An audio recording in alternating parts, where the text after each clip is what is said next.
And you mentioned that as a person yourself who has served in several capacities as a first responder,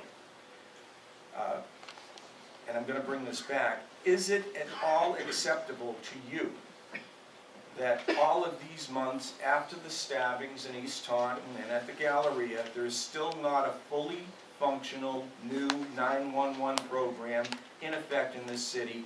And I'll ask the same question. Why can't government move fast enough to get out of its own way? Well, Bob, thank you for that question, and I have to tell you, you cannot put a price on public safety. People's lives are important. The services that our community provides in response to public safety amenities is crucial. There's no excuse for that, especially when there's been plans that have outlined and identified that years before that there was a catastrophic failure potentially for our 911 system, and we end up having a situation or an incident that was as tragic as the incident at the mall was.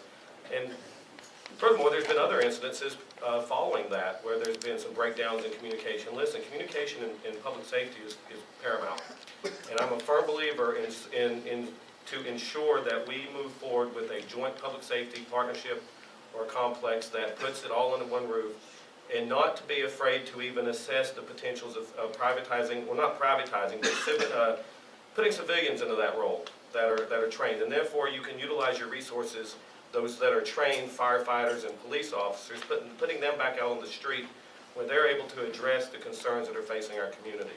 Simply having these plans in place and not following through with them initially and essentially puts the city on the hook. And we've got to move past that.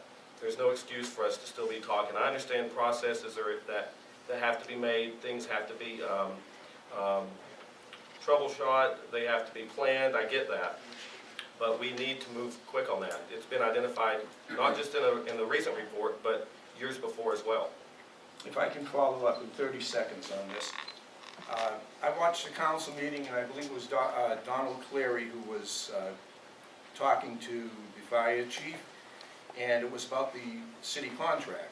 And Mr. Cleary was told that most of the new firefighters don't want to do 911, so it was agreed that they'd give them a 10% stipend for doing their job. Where do you stand on that? Well, I believe that we have to be more aggressive in our negotiations with our unions and remind them what their jobs are as public safety professionals. I have been involved in public safety for over 2 decades, serving as a firefighter, as a rescue squad member, as well as a dispatcher, and in the majority of my years as a police officer.